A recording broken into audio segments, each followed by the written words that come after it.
What have we just seen? Wow, what a result, what a moment. Arsenal defeats Real Madrid at the Santiago Bernabeu 2-1 to win 5-1 on aggregate. And meanwhile, Inter Milan defeats Bayern Munich 4-3 in a much tighter, much closer matchup, but they still managed to come out on top. We need to talk about Arsenal. That's where we have to start. This is historic. This is monumental in the modern era of football. After 2010, this is probably one of the biggest results we've seen Arsenal get. And finally, Mikel Arteta gets this massive moment to celebrate and see his plan, see his team come to fruition the way that he's always wanted. I mean, what we saw over these two legs was a completely dominant Arsenal side, both offensively in the midfield and defensively as well. Looking at Real Madrid and the goal that they were able to score, the lone goal that they were able to get, it was a giveaway. It was Saliba completely, losing himself for a minute, giving the ball away to Vinny Jr. That's the only goal this mighty Real Madrid offense with Vinny, Mbappe, Rodrigo, Bellingham, that's the only goal they were able to get. And I just think it's a testament. It's a testament to the Arsenal project that's been taking place for the past few years, ever since Mikel Arteta took the head coaching position. And we saw all these players just continue to rise in their own form. Bukayo Saka today scoring a beautiful floated shot over Courtois to celebrate with a nice little shrug. I mean, what else could you ask for as an Arsenal fan? Given that he had missed the penalty shot earlier, but thankfully, if this game had gotten close, we'd be highlighting that moment much more. Thankfully, it ends up being meaningless in a game where Arsenal still found a way to come out on top 2-1. Martinelli scoring that second goal and ultimately the dagger in this game. I mean, the euphoria that Arsenal fans must have felt in that moment. I can only imagine for you guys. And honestly, I'm very happy for Arsenal fans and what you experienced today and this past week facing off against Real Madrid. Declan Rice with his free kicks, Bukayo Saka getting his moment and just dominating Real Madrid, the incredible institution Real Madrid, the way that they did. It's one of the best feelings in world football, man. Real Madrid, man. I mean, I'm sure you guys have been online. I'm sure you guys have seen all of the comments being made prior to this game. Terms like remontada being thrown around incredibly often with much ease, with the expectation, rather, that Real Madrid would be able to do it, 100% confidence that they would come back from being down 3-0 at home. They would do it over 90 minutes. They would come back, get that victory, prove Arsenal wrong, prove that it's Arsenal's history to lose these type of matches, and it's Real Madrid's history to win these games. I mean, what we saw today, I think, was that Madrid arrogance being put to the dust. I mean, completely. They didn't even get close, ultimately. And I do think it's evident of what we've seen this entire season, both in the league and in the Champions League. This Real Madrid team just hasn't been fully convincing as a cohesive unit, as a team, from the head coaching position and Carlo Ancelotti and his decisions. Vinny and Rodrigo, essentially non-existent. I mean, Rodrigo getting subbed off in this game, it's becoming too normal now. Too much of a pattern to see him go completely ghost in these matches. In the midfield, it's very clear that Toni Kroos's leadership is missed. They could not control the midfield battle once again. Arsenal completely dominated them in that sector of the pitch. And then defensively, man, I'm just looking at this team right now. And granted, injuries have hit their defensive unit with the fullbacks, especially Mendy being out and Carvajal. I mean, those were the two guys that were there last year when they went on that incredible Champions League run. You replace them with David Alaba and Lucas Vazquez. I mean, it's just not going to go well for you in 2025, bro. But the signs have been there. The signs have been there this entire season. The matchups against Barca even, where they look completely inferior. Real Madrid needed a reality check this year. And it's crazy because it's the 1 year where they bring in one of the greatest offensive talents in world football, Kylian Mbappe. But you lose Carvajal, you lose Toni Kroos, two veterans, two leaders, two winners, and you see what ends up happening with this team. I need to pose a question to Real Madrid fans and to anybody who just watches football. How does Real Madrid fix this? How do they fix this? Because they have an embarrassment of riches to choose from, to pick from. So much talent, especially offensively. But even then, they don't seem to maximize it. They don't seem to get the most out of their offensive unit as you would expect. How do you fix it? Does it start with Carlo Ancelotti? Does it start with getting a different head coach to introduce a new strategy, a new plan, a new way of playing that Real Madrid ultimately needs? Or do you bring somebody in, bro? Do you bring somebody in? Obviously, Trent Alexander-Arnold is coming in to fulfill those fullback duties, but who else do you bring in? Is there improvements to be made in that backline in the midfield? I do think so. But man, it's just crazy because when you look at this team on paper, they should be much better than what we saw this entire year. And then here's my last question for you Madrid fans. I'm truly coming from a place of curiosity, all right? Don't take offense here. Does Madrid go trophyless? I asked Altero a couple days ago. He said yes. I think about the situation myself. Copa del Rey final against Barcelona. La Liga title race being a 4-point gap right now with like 7-8 games to go. Let me know in the comments down below. Let's go over to Inter Milan versus Bayern Munich, where Inter Milan goes through 4-3, but this one was dramatic. We had the keeper up in the final moments trying to save Bayern at one point, man. It got close. It got very close, especially once Harry Kane in that second half was able to equalize the score on aggregate through a goal that I think should have never been scored. Di Marco playing some of the softest defense that you could possibly play on Harry Kane. Get tight on him, bro. He can't dribble past you. Just get tight on him, man. Gives him all the space in the world, and it's a nutmeg goal. Harry Kane puts it into bottom left corner. Jan Sommer is stunned, and it's 2-2 Bayern Munich. And I get a little worried, because y'all know my Bayern Munich bet that I have on the line right now. If Bayern Munich makes it to the final, I have to go to Germany for Oktoberfest, drink 3 Steins, and then shoot an entire podcast episode with a lot of Germans. I'm not trying to do that. Love Germany, but I'm not trying to do that. And so you can only imagine the satisfaction on my face when I once again saw Inter Milan wake up once the game was either tied or once they went down. It's been a trend this whole year.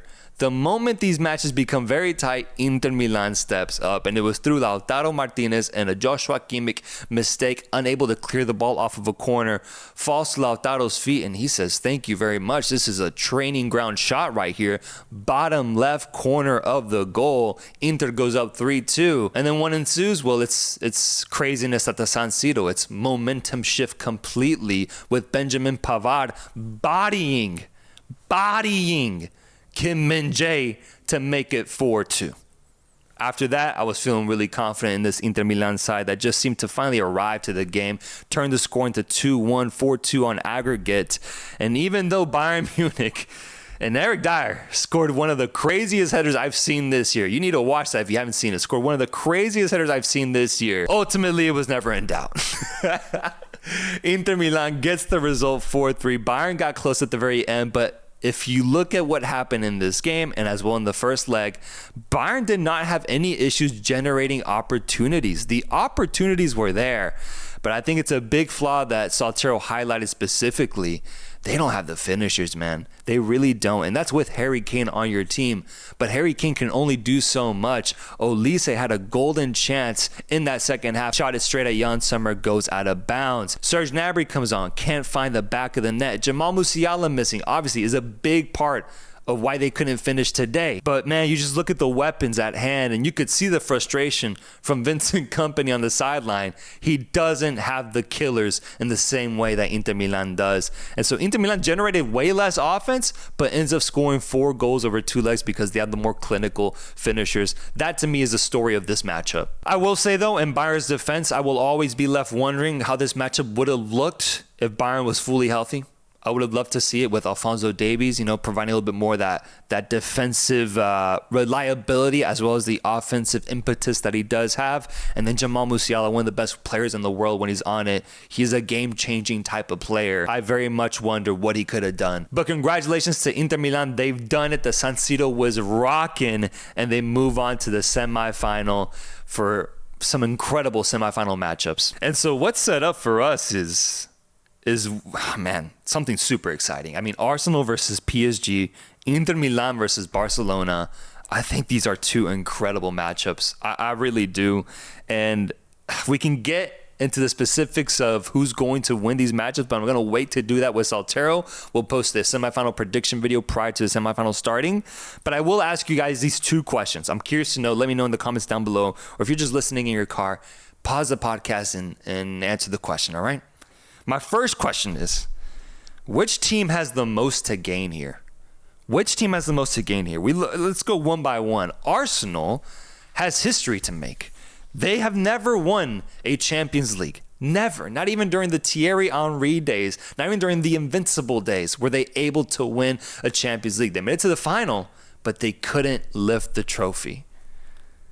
Can you imagine Arsenal pulling off the incredible under Mikel Arteta with fan favorites Gabriel Martinelli, Thomas Partey, Bukayo Saka, Declan Rice, Gabriel Saliba, etc.? Can you imagine this being the year that they finally do it? I mean, that it would hold a lot of value, not just for Arsenal fans, but I think in the grand scheme of world football, because they did it in the year where Real Madrid got Mbappe, in the year where Liverpool was looking unstoppable in the league, in the year where PSG was playing incredible football. Probably one of the best teams we've ever seen come out of Ligue 1. Imagine this is the year that Arsenal does it. It'd be crazy. So I think there's a lot to be gained there. We look at PSG, and I mean, it's a similar type story. The project, the money that has been invested into this team, what they've been trying to achieve. Obviously, they've dominated Ligue 1. That's no question. But we all know what PSG really wants. We know what they've been pursuing for the past decade, going so far as getting guys like Neymar, getting guys like Mbappe, getting guys like Lionel fucking Messi to try to win this trophy. Imagine this is the year that they're able to do it with Dembele, Barcola, Kvaratskhelia, Desiree Doué up front. Imagine, man. That in of itself would be ridiculous. That'd be remarkable. It'd be incredible. And to do it with Luis Enrique as well, man, there's so much to be gained there for PSG, man. So much. We look at Inter Milan, and I mean, looking at their track record, they have been very consistent about going deep in the Champions League as of late, but they've also been unable to lift it. I believe the last time they won it was with Jose Mourinho in 2009, I believe, with Milito. So it's been over a decade since we've seen Inter, and honestly an Italian side, really challenge for the Champions League trophy. This would be a throwback type victory here if Inter Milan is able to do it. I do think there's a lot to be gained because people constantly underestimate Serie A, and we've been saying on this podcast it's one of the top 3 best leagues in the world. The consistency there is ridiculous. I would love to see it be rewarded with a Champions League trophy. Then lastly, Barca, man. Barca's story is ridiculous. Like, the turnaround is unfathomable with how much of a joke, just being honest, this isn't hate, how much of a joke their situation was for the past 3-4 years. I mean, they were losing to Bayern 8-2 or some shit on aggregate, man, multiple times. Lionel Messi, the greatest player of all time, had to leave the club at one point. There really was a rock bottom for Barcelona as a club and for Barca fans, I would argue. And so to come back from that with the limitations we've seen with them when it comes to the transfer market, with how they're not able to spend a lot of money and buy big name players consistently or as much as these other clubs are able to do, how they've had to grow products within their own system, and La Masia, Fermin Lopez, Casado, Bernal, who got injured early on in the season, Cubarsí, Lamine Yamal, the way they navigated all these obstacles that have been thrown at them and the way they've turned it around in super quick time means that there is so much to be gained from UEFA Champions League being earned, man. Can you imagine? I mean, I would love to know from Barca fans, how much would you value a Champions League trophy being won here? I mean, obviously it would be the first one without Lionel Messi, without Xavi, Iniesta, with all these big names. It would be the first one of this new generation of players. How much would it mean to you to lift this trophy? If I had to pick one, who has the most to gain here? I'm going Arsenal. I'm going Arsenal here, mainly because PSG has been a project that's been, they've been trying to aim for a Champions League consistently for a while now. It's become very clear. Arsenal's not so much. I mean, there was a time where they weren't even qualifying for the Champions League, right? Mikel Arteta joins the team, and he's trying to bring in this new vision. We've seen that actually fall short in the league and domestically, but to win a Champions League, I think, completely justifies the 5-6 years that Arteta has been the head coach, and in turn rewards Arsenal fans for the years of suffering we've seen from them ever since the early 2000s. And then my last question before I go, who's the favorite? Who is the favorite to win the Champions League now? I think there's an argument for every single team that's here now. After the performances that we saw in these quarterfinal matchups, I do think it's open. I'm not going to say wide open, but I think it's open. I think it's open for any team to come out on top. If I had to rank the odds, the favorites of this tournament based off of my own opinion and what I've seen happen on the pitch, I guess I would go Barca 1, Arsenal 2, PSG 3, Inter 4. That's my ranking. That's my ranking because I do think Arsenal can do something special against PSG. I do. So I'm going to go Barca 1, Arsenal 2, PSG 3, Inter 4th. Let me know down below, where do you rank these teams? Who is the favorite? Who has the most to gain? And let me know your reaction to this crazy quarterfinal round.